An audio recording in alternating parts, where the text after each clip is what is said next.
Getting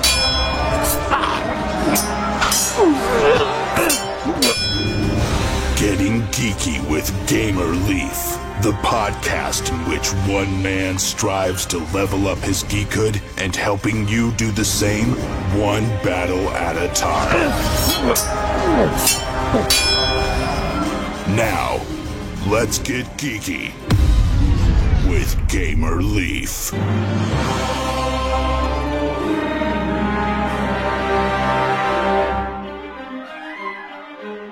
Welcome to Heroes of History. It is I, Alexander the Great, ruler of Macedon, and all of Greece, and soon the entire world. I'm having a problem here, and maybe you can help me. See, I don't understand what is wrong with these people on my team here in Heroes of History. We're supposed to fight in the trenches, the greatest warriors and kings and creatures of mythology in all Greece. By myself, I conquered many, many nations and defeated the Persian Empire. Yet somehow my allies, my supposed allies, cannot figure out how to beat a guy named Eric Bloodaxe, who does nothing in the trench. I have summoned all the warriors and brought the greatest weapons. We have brought the Zephyr sword. We have brought my father's Sarissa spear.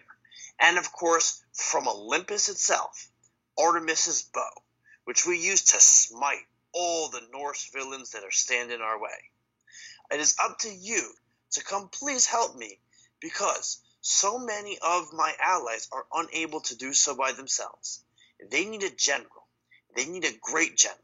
And that general could be you. Do you have what it takes to be a hero? Sound familiar to you guys? It didn't sound familiar to me either. But this is the story of Heroes of History, Iron Flanks, and Dragon Boat Raiders, a new game that we have on Kickstarter currently going on, and we're lucky enough to have on creator and mastermind behind it, Sam. Is that correct? Is that how you fall into line, Sam? Yes. Yes, it is, Sam. Cool beans. Well, let's thanks for having me. No problem. Let's quickly rewind a little bit firsthand. How did you get into tabletop board gaming, Sam? So I had always, in terms of the card gaming, I had played a lot of card games in the past. Probably my first one was the Pokemon trading card game. At some point, I upgraded to Yu-Gi-Oh! A little bit of Magic in there too. Then I got to explore the whole world of tabletop games. Like many people, I ran into Settlers, but I also ran into some old classics that you've probably never heard of. Empires of the Middle Ages is one that my father played that we introduced and we've played a lot. Also played one of the Illuminati games as well. And so I started out with some of the more a combination of simple card games and then also some more complex board games that enabled me to have the inspiration to go ahead and create this game. Cool. So what was the inspiration behind it then? What card games or whatnot? It was the number one game that influenced this one was Yu-Gi-Oh! And the reason why that did that was because I liked, in some ways, the mechanics were very simple with Yu-Gi-Oh! Although many of the card effects are not, but I was inspired by the ability to bring people out and to be able to equip them or to be able to place like a battlefield location or some type of field effect that would enable you to gain an advantage over your opponent. And the creativity of all the card effects, as complex as they sometimes became, was a very heavy influence on me to put together Heroes of History. Cool beans. So if I'm not mistaken, Yu-Gi-Oh! It's a collectible card game, is that right? Correct. Heroes is not. Now, was a mistake I had made the first time. The first set was referred to as collectible. It is not a collectible. It is an expandable card game. There's one set that's now, and then there's one more set that I have been hoping to get printed up here on Kickstarter. Okay, so is this, you said another set, and not, is this your first time launching this, or is this a relaunch, or what is this exactly? So this is the second, this is the relaunch of the Iron Phalanx versus Dragon Boat Raiders. Okay, so the relaunch of it. Okay, so it didn't fund last time. Correct. The last time I ran it, I had a pretty good first day. Had I had a much more modest goal, I think the game would have funded. Unfortunately, I think got a little ahead of myself. Maybe set a goal that was too high, so it didn't maybe scared off some backers, potential backers. So when we relaunched, I worked with someone who's well known in the tabletop game community to help me relaunch, and I've been using his advice in order to set a more modest goal that actually covers my expenses, covers all the fees, but without maybe being more than I can handle. Are you able to give him a shout out or?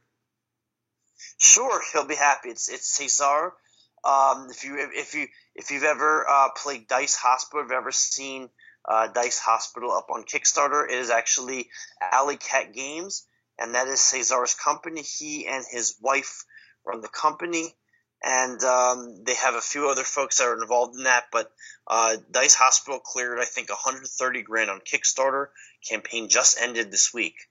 So Cesar, if you're listening, I'm giving you a shout out.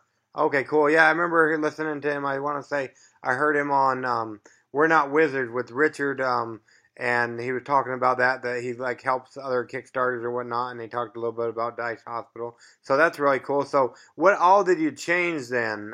Was it mainly the funding goal, or what all did you change with the relaunch?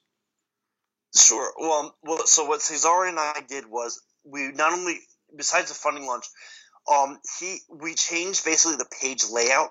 So when I had run this campaign about 14 months ago, back in early September 2016, the page layout was not clean. It was kind of disjointed because I was just kind of throwing things in randomly. The color and font style were not consistent. There were the videos are somewhat similar, but a lot of the reviews were specific to the series, but not necessarily to that set. They kind of a mixture of the set I was promoting versus the set I had printed. So that's some of the things that he took a look at, and then we also went over making sure we were reaching out to more folks than I had the last time, and just making sure that the presentation when we launched was as smooth as possible. Oh, okay, cool beans. So, do you have current review copies out, or are there reviews going on? Yes. Yep, we've had some review copies. Some reviewers are already done.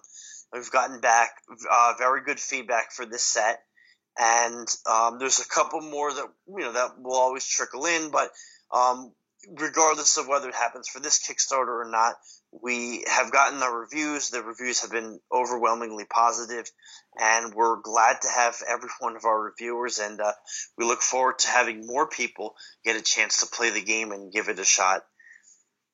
Cool. So who all has, I'm trying to look through your page, who all has reviewed it, or where can we find different reviews? Sure. So on the Kickstarter page, which is linked within this, at the bottom of the page of this podcast, we have the reviews from different folks. You can read them. There's Inad from Yada Fanzine. He's one of them. I'm sorry, I'm blanking offhand. I got 2-4 games. To die for games, maybe. It says yes, To Die for yes, Games or something. James from To Die for Games did one. Weldon Glenn from DDO Players did one, and each one of the blog sites has a link to that. And you're able to go to a video review I have to put up if it's not up there. But straight on those links, it will take you to the page, and you'll get to see what people think about not only this set, Iron Phalanx versus Dragon Boat Raiders, but the relaunch that we're doing, which is actually something else that Cesar and I changed. We redid with his assistance. I worked with a graphic designer to change the layout a little bit, make it a little bit cleaner, make the colors more bright, fill the image all the way to the end of the page, to the end of the card. And so the players will be able to see more artwork, a little bit less text than we had on the first set, and just a little bit of a much more organized, even color scheme. That will be easier for players to be able to know what is what and when you're supposed to do what. Okay, yeah, looking through it does look quite a bit better, so that's cool. So So yeah, from what you've been talking about and stuff, you have a new game on Kickstarter. What can you tell us about it, Sam? Sure. So, Heroes of History essentially combines um, famous legends and also different objects, different places from around history, and they essentially come together and they do battle. Each deck, there are 4 decks total, so 2 that have been published, 2 that I'm trying to get published, and each deck is themed. So the first set was the American Revolution versus the Civil War. We did an American set. Then this theme is ancient Greece versus the Norse. And what we have here is we've also included some mythological characters as well by popular demand. So yes, you'll be able to play as Thor if you've ever wanted to know what would happen if Thor faced Alexander the Great, or if Thor faced George Washington and Robert E. Lee in Valhalla or in the swamp somewhere. You can definitely do that. And the idea is that this or any subsequent sense would have a theme, and people can choose. You can pick a character that you're that maybe some of them you've heard of, some of them you may not have, which is actually the whole point of the game. You get to pick weapons for your players. You get to choose some items that can either give you an advantage. For example, in this set we've got Ambrosia, which gives you a little bit of health back. Or if you were the Norse, you could use Danegeld, which actually steals from your opponent some of their health and gives it to you. So there's all kinds of different combinations. Whatever cards you get, you figure out your moves for the turn, and then you just use it to make to play. And then in addition, one other thing is, even though the decks are themed, we do encourage people to mix up the cards to one.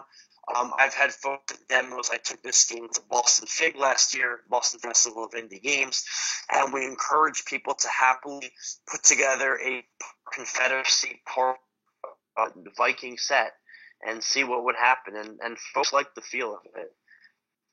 Cool beans. So yeah, so like you said before on the Heroes of History, the previous one with the Civil War and the American Revolution and whatnot, that one says collectible card game, but it's really not. Correct. That was a rookie mistake I made. I thought it would be catched to people, because when I was thinking collectible, I thought, people will just want to buy a box and collect the artwork. What happened is that right around the time that we had launched, it was right around the same time. That's when you start to see collectible become kind of a dirty word in the tabletop industry. A lot of people were getting tired of the randomized booster packs from not only games like Magic or Yu-Gi-Oh, but games like Force of Will, and some other ones that people felt were becoming too cumbersome. They felt like they never got the cards. So they were promoting it. A lot of people were confused. They said, does this mean we have to keep buying packs? Whereas what I wanted to make the point, and what I wanted to emphasize and will now, is that each deck comes with all the cards. So if you get one box, you're getting the whole game. So, I mean, if there's 2 boxes, then there's 2 different sets. But each set is a standalone. So you can have the American set. You don't need this one to play. You can get the Greeks versus the Vikings. You do not need the American ones to play. They can compete against each other. But that's what we're saying, is if you get one set, you get all the cards. Okay, so they're like standalone, but then also expansions. They could play alone or they could play together? Correct. Okay, cool beans. So that's why we like to refer, as an expandable card game. Yep. Okay, cool beans. Yeah, I think they call them living card games or something. I've heard different things. That's cool. So, so I could play Civil War against the Greek gods and stuff. It sounds like. Yes. If you've ever had, some folks have an itching curiosity to find out. Well, if we stick right the great American heroes, and you want to see what happens if you fought the Greek gods, by all means, give it a shot. Oh, cool beans. And so is this more? It's not necessarily like a deck builder in a sense, is it? Or is it's like Yu-Gi-Oh, or were those kind of like deck builders as well? Yeah, I mean, it would be a little more like Yu-Gi-Oh than, let's say, pick a deck builder. I mean, for example, a Dominion style game. What happened? I would say that players, like I said, you get all these cards. You're welcome to add more cards to the set. You're welcome to mix up the cards, not only between these two, but if there was going to be any just like little expansion packs, you can always add an expansion pack to your base set, and you'd be able to play. For example, the expansion pack that we're promoting now. Would add like Julius Caesar, would add Genghis Khan, would add Blackbeard. We're adding Blackbeard's ship, the Queen Anne's Revenge. We're adding the Roman Colosseum. We're giving you Mongolian armor. So you can keep your Greeks, but then if you want to throw in for fun Julius Caesar, maybe wearing a little Mongolian armor, for example, you'd be able to do that. So like I said, each deck you buy or each box you buy has everything you need to play, ready to go. But there's always once in a while some new addition or some expansion which you can add on to what you have to make the gameplay more exciting, if you will, much more, I guess, like feel like alternative history, just a much more intriguing feel. Okay, and it looks like there is a way to go back and, like if you're during this Kickstarter, you can go back and get the original history one as well. Is that correct? Correct. So this history of that was when I started the relaunch of the first time with this set last year.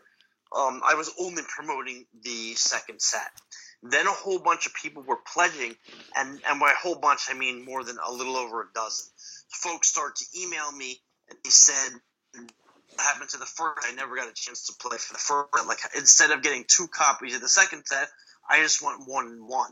So when I was working with Cesar, one of the things that we agreed on was that that instead of giving away bunches of copies, what we would do is we'd have a pledge level, which in addition to the base game and the expansion pack, we would have 2 other pledge levels that would essentially allow you to get a copy of the first set if you didn't already have it. Now, if somebody already has that set and they would rather have 2 copies of the new one, which I've been asked about, that's totally fine. We'll have no problem doing that.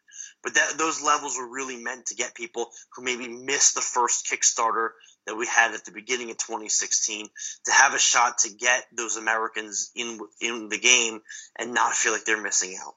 Okay, cool. I mean, that makes sense. So, yeah, I never got a chance to play like those card games like that. I was serving a mission for my church when like Pokemon and Yu-Gi-Oh! And that stuff launched and whatnot, and never really got into it. I think my little brothers did and whatnot. So I've never played a game like that. So if there's other people like me, how would play, well, not look, because we're on a podcast after all, but how would play sound if me and you sat down to play Heroes of History?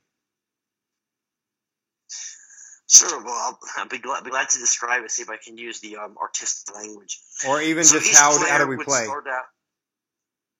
Sure. Okay, so so you have your deck, you shuffle your deck, you put it in, there would be a mat, just picture a mat, and you've essentially got 7 in a column, in a row, and 2 columns deep, right? And bottom right, you've put your deck.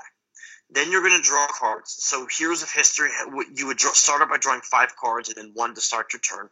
And then every subsequent turn, you can fill your hand to 5 cards. It's not obligatory, but you would do. In your hand, you're going to have either basically a combatant, a battlefield, or a supply card, which would be weapons or some type of action card. And you basically you're going to have 6 actions during your turn.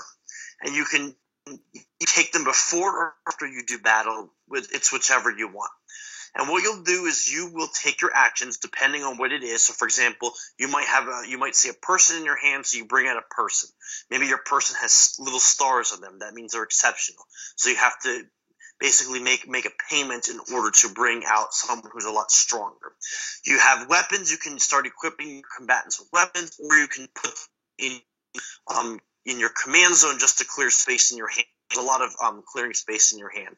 Maybe you've drawn a battlefield card. You want to change the location of the game. So you play the battlefield card. It affects the whole field, and you gain the effect or follow it as versus. And then the last thing you can do is you may see cards in your hand that are either like a silver card or a gold card. And what those do is they are an action card.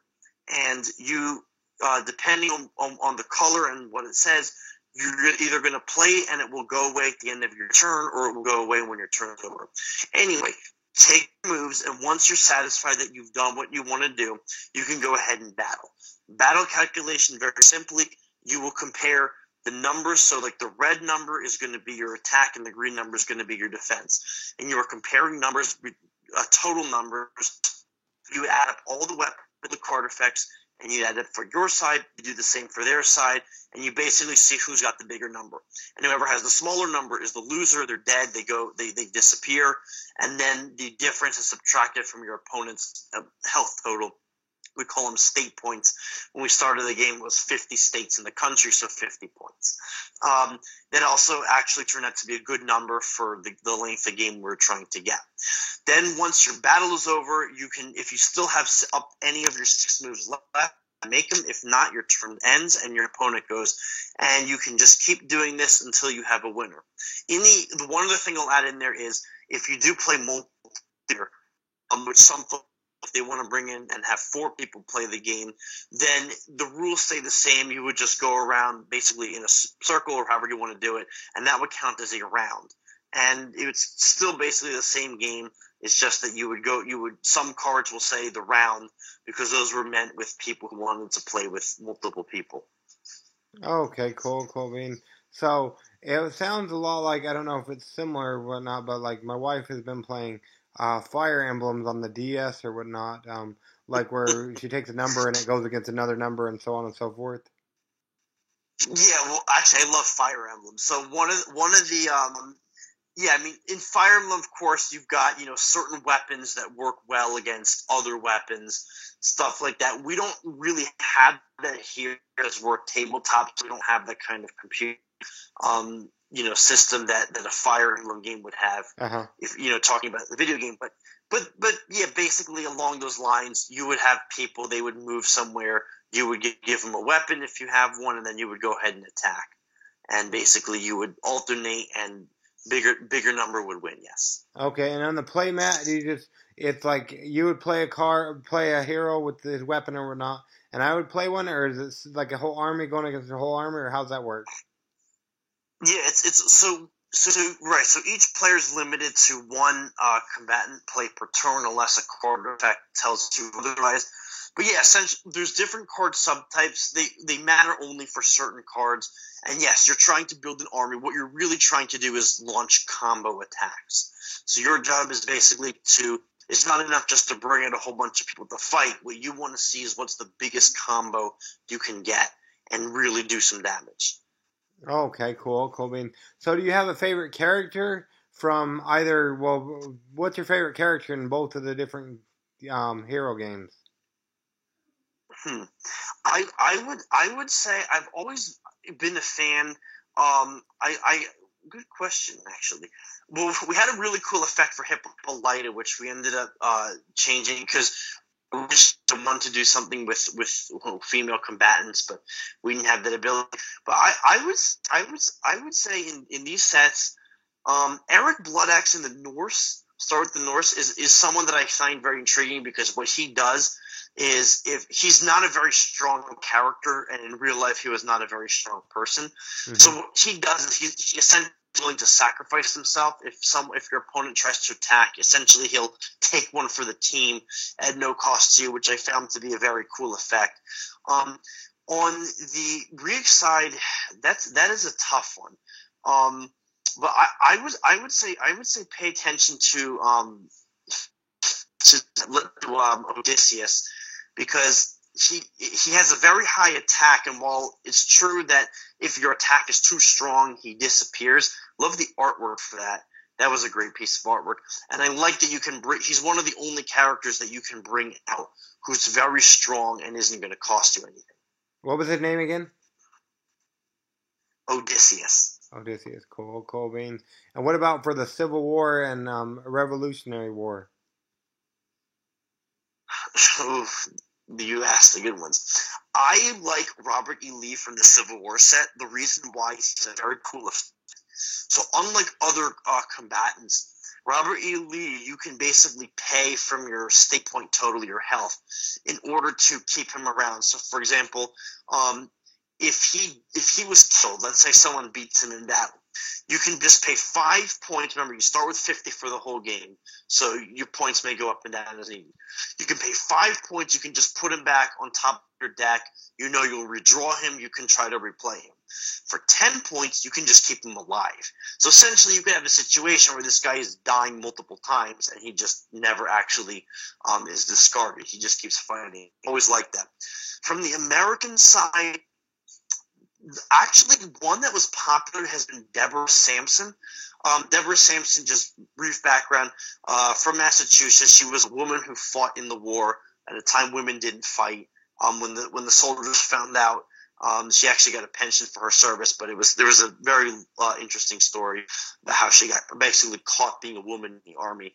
But in this game, she's essentially a bomb, which means that if you play Deborah, you bring her out and she dies, she actually takes a chunk of health from your opponent. So you can, since there's 2 cards in your set, you can essentially lay 2 bombs, if you will. And that really is a little sneaky and not unlike the original Deborah. And so the card effects that we have are not, I'm not saying that they're all necessarily based on the personality, but that is something to keep in mind when putting those card effects in. Oh, cool beans. Now, something I've been wondering is, like, how much is it, like, is it all backed by history or whatnot, or can you, like, if I'm playing this game with you, would I be able to learn a little bit about the different characters as well, I guess? Yes. So the first set, I'm proud to say, actually had 2 different historians. One from, what's it called, Appomattox Courthouse reviewed it for accuracy. He said it was fine. I had another one at the National Museum of the Civil War Soldier.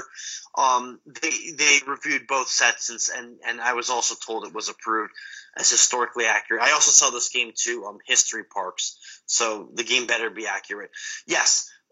Both sets, you will learn something. The second set, I did my own research on that one.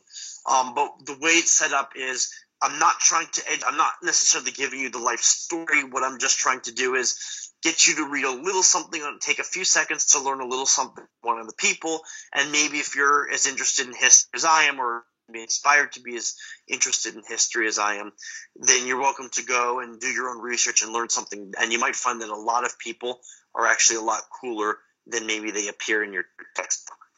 Cool beans. Yeah, I always, for some reason, I'm drawn to the Civil War. I really like that. I'm actually served a mission for my church, like when, like I mentioned with the Pokemon and stuff coming out. I actually, one of my areas was in Appomattox.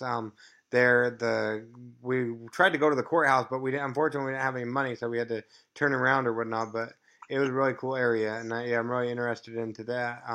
And I like the Ken Burns. Ken Burns, he did a documentary on it or whatnot. My wife gave me a hard time because it was back when VHSs were still a thing. I bought them, but never really watched them or whatnot. So, yeah. Well, it's a shame you didn't get to go to Appomattox. That was actually something that I did when I was out there. I scrounged up the money. I really didn't want to leave Appomattox without having seen it. I did take a picture in front of the courthouse landmark. Although officially the agreement wasn't technically signed there. But that's a whole other story. No, that's cool. You're right. A lot of people do not learn history. One of the motivations of this game, it's not just because I like history, which I do, but I become concerned about, not just history, but all subjects, not even in school, but between kids, adults, people who just aren't really, they're neither not interested in learning or they're not really motivated. In this case, I just care about history. I love the subject. Most people do not. Most people find history to be boring or tedious or... Okay, sure. Let's go here. So, like I said, the motivation is to be able to give people a chance to learn something maybe didn't think they cared about, something that wasn't really of interest to them. Because, like I said, we're seeing especially there's a whole debate over the statues that are coming down. Some folks want them up. Some folks want to take them down.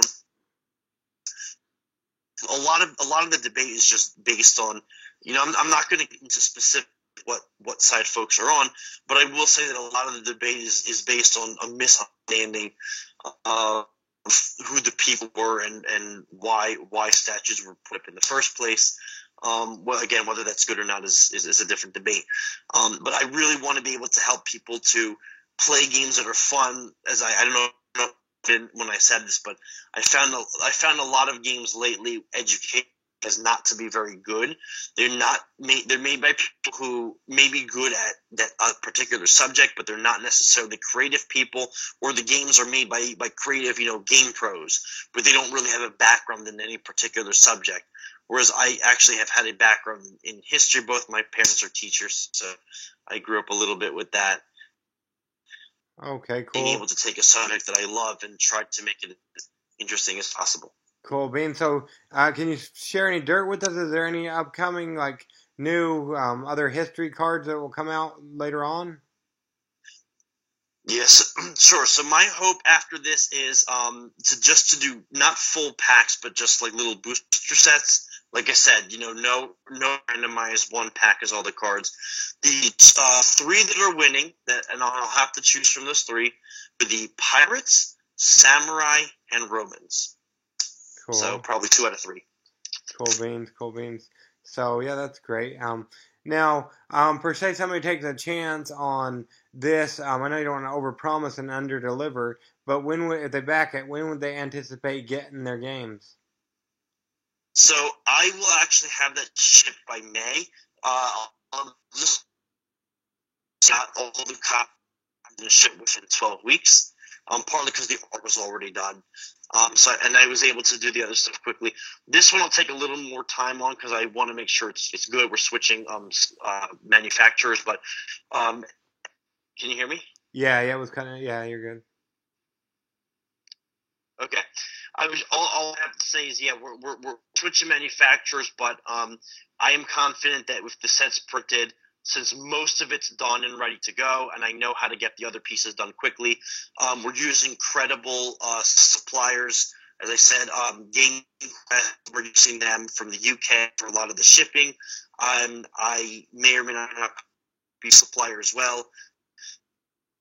I'm confident, and I really will promise anybody that get the game in your hands within 6 months of receiving my money. So we'll say within 180 days of receiving my money, I will guarantee that sales. Maybe I'll have to throw extra cards for you. There you go, cool beans. So yeah, you were kind of cutting in and out a minute ago. Who did you say is distributing or whatnot, or producing? Game Quest. Game Quest. So the cards. Yes. So they're the shipper. Yeah, the manufacturer. We're debating. I'm right now. We're leaning with Wingo Games. But we're, obviously that's who we're expecting to go with. But obviously, look, anything can change if something happens or whatever. But that's who we're expecting. All the companies I looked at have printed games that you've heard of. I can't speak to this one specifically. Maybe need to look it up. But all of these were credible. They've all printed games for some larger manufacturers, and so we were comfortable going with them. They had rates that were good, and those rates allow me to keep the price of the game down, so that it will cost much more reasonable amount for players, so they feel like they are getting their money's worth, and the replay value is certainly there. Most folks I talk to, they play a game, they need to play another one. And the 2 reasons is just because, 1, the game's quick, and 2, because the cards are set up to allow playability. Cool beans. Yeah, I know you don't want to. Let's see here. What was I gonna say? Yeah, that's really cool that you're trying to make it so we can have that. Now per se, somebody wasn't listening or something they fell asleep during it. Wouldn't be because of you or your game. It'd probably be because they're sick of listening to my podcast with how much I release episodes and whatnot. But they've suddenly been jolted awake so they don't hit the oncoming traffic. Why should they take a chance on Heroes of History, Iron Flanks, and the Dragon Boat Riders, as opposed to all the other great games they have on Kickstarter currently? Sure. And I just first want to say, Blake, that I'm sure no one would ever fall asleep. Seems like you got a pretty good operation going over there. Well, I hope not, but I say it every time. So hopefully we keep people alive. We hope. Fall asleep. You're the antidote to their sleep. No, the reason why you should do it is there are First of all, it is, for lack of better terms, an indie game, so it's always something that we like to have supported. Is smaller game developers. There were a lot of games. Most of them are maybe fun. They're not necessarily going to be fun and informative. A lot of the games that are like mine in the history are going to be for the very hardcore history players, the kind of people who want the 2+ hour game. If you're the kind of person that's looking for something that's easy to pick up, literally from the box, that just something that has, like I said, has been vetted before. It's been historically, it's been fact checked both by historians and by academic research that was used for the second set. If you're looking for something that you can show with your friends, something that actually you can play with kids, because the game is set up so that even like third graders can pick it up, and something that is really one of the only out there where you're going to be able to combine all different groups of history into one game. By all means, just go ahead and back it and understand that, see what we're trying to do here. That we have this set, like I said before, hoping to add pirates and samurai, and you could just have people from all around the world, all across history. And there really is not another like that on the market. Cool beans. So we'll make sure we leave everything in the show notes. So go ahead and, if you're driving or whatnot, pull over to the side of the road, or like Princess Leaf likes to say, go ahead and wait till you get home or whatnot. But click the link and take a chance on this game. It looks like a great thing. And I don't know if you take suggestions or whatnot, but my 14-year-old, he's really crazy about the World War II. Mm-hmm.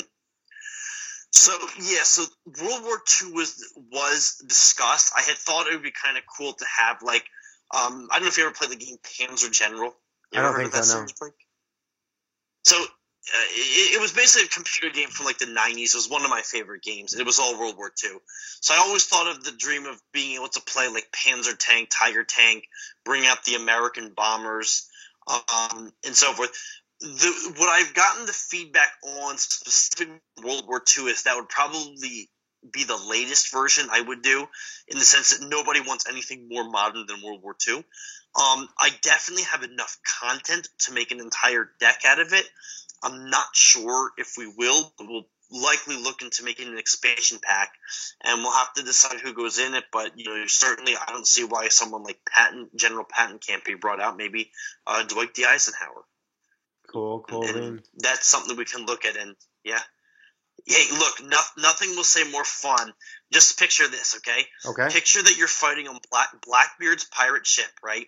And you have Thor and Loki together, and they're driving a tank, and they're trying to drive a tank on this gigantic ship, this gigantic pirate ship, and standing in their way is Alexander the Great, Hippolyta the Amazon Queen, and Robert E. Lee, and they've all got swords and spears. Well, there you go. And Robert E. Lee has the Gatling, which is the first machine gun. So he's on the machine gun. Everyone else has like the biggest swords that they got, and we're going to see Thor and Loki on a tank on Blackbeard's ship. I mean, yeah, how can you go wrong? Yeah, how can you go wrong with that? It reminds me a lot of describing that when a Smash Up. Have you ever played that? Yeah, I'm familiar with the game, so that. Yeah, that sounds really cool. Cool beans. Now, I don't know if you've listened to any of our podcasts or whatnot, but the next portion is called Adventures in Application Acquisition, where we talk about an application, be it cell phone, tablet, computer, or video game. It doesn't even have to be related to board games or card games or whatnot, but is there an application you use a lot of, Sam, that we can talk about for a minute? Yeah, I mean, do you mean specifically for Heroes or just in general? Just in general, whatever. Yeah, just an application you use a lot. If you want to talk about a hero one, we can, by all means, whatever you would like, an application that you use. Sure. So one app, I don't know if it's fancy. Let me take a look. I use a ton on my phone. I mean, I don't think you're looking for something like Stardew. What's that? Oh, actually, let me use a good one for you, Blake. Okay. This is something that maybe if for those of you out there listening to the podcast who are involved in business, whether it's some business you have, tabletop business, or maybe you're working for one, there's a great app called Mile IQ, and Mile IQ does what you will not want to do, which is it tracks all your miles. Before MileIQ, if you were a business and you're trying to log, because Blake, if you're going to all these conventions, maybe you want to go up to Gen Con, you want to go to Origins. Have you been to those before? No, I wish I could say that, but no, not yet. Right. Sure. So if you ever find the chance to go to, let's say, one of those, and you either want to do a road trip or you just want to drive to the airport and you want to fly, well, you can actually deduct those miles on your taxes. And right now, what most people do is they use their Excel spreadsheet. I've done it before. It's pain in the butt. You got to go through everything. Got to check different, sites to. Can you hear me? Yes. Okay. Sorry. Yeah. I guess that's your son. No worries. But it's cool. So you're tracking all the miles, going through the apps. It's difficult. It's time consuming, and you'll probably make errors. MileIQ is an app on my phone that literally it knows almost when you're on a motor vehicle, because it actually does GPS signal, and it's as easy as swiping left or swiping right to log your miles, and it will actually calculate not only how many miles you have, but how much you should be able to save on your taxes. So if you've ever wanted to deduct miles for any reason, don't go with the Excel spreadsheets. Get this app on your phone. Oh, there you go. So it's called MilesIQ? MileIQ, yes. Okay, cool. And do you know if that's available on both Android and Apple? I have a Droid, so I have it. I would be surprised if it wasn't also available on Apple, because I feel like most apps go to the iPhone first. Okay, and the Droid cool. gets the left. Cool, Bean. So was that a paid app or was it free? This one is a paid app, but the cost is actually really low. So it's like I paid like $50 a year. And if you're saving $3,000 on your miles, or if you're saving $1,500, well, it'd probably be good. Well, there you go. So if you own the rights to MileIQ, what would be one thing you would do to make it a better application? What I would say, sometimes these guys are a little bit too inconsistent. Like there have been some times when the miles will not be consistent, so you'll go from A to B. You go from A to B, it will say 3.2 miles, but then you go from B to A, and there's been some glitches on the app where it will say like 3.0, and you're like, that doesn't make any sense, especially if you're just going back the exact same way.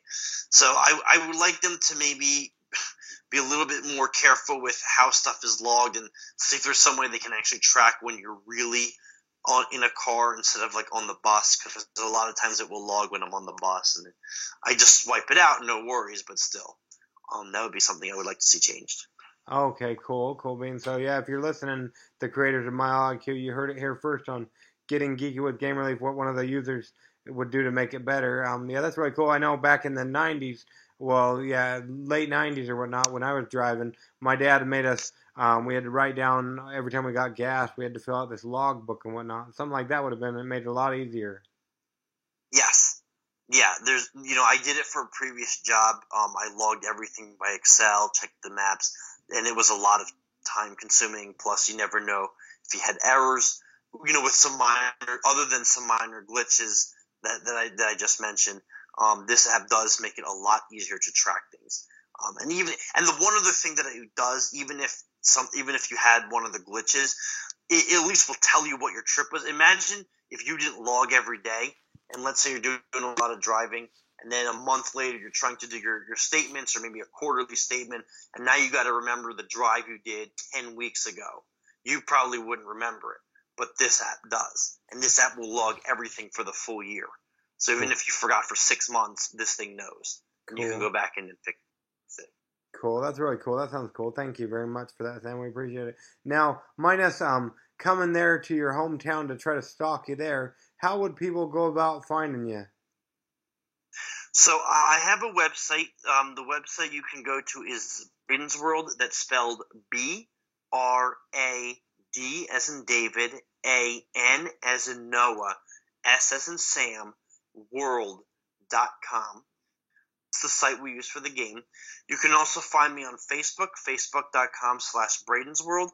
I do have an Instagram as well, just Brayden's World. You can find it. You can also find me on Twitter on the same handle. And we also have a YouTube page, which I'm trying to do a little bit more with. But it's all under the same name. But the easiest way to reach us is either check out the site or check out our Facebook page. Cool. We'll make sure we leave links in there so they can find you on the Facebook. Yeah, so we really appreciate you coming on Getting Geeky with Game Relief. We really appreciate it. Taking time out of your night. Blake, I really appreciate you having me on any time of night is fine with me. Well, there you go. Good luck. And yeah, we hope to see a lot more from the Hero card game. That's really cool. All right. Well, thank you. Thanks for having me on. No problem.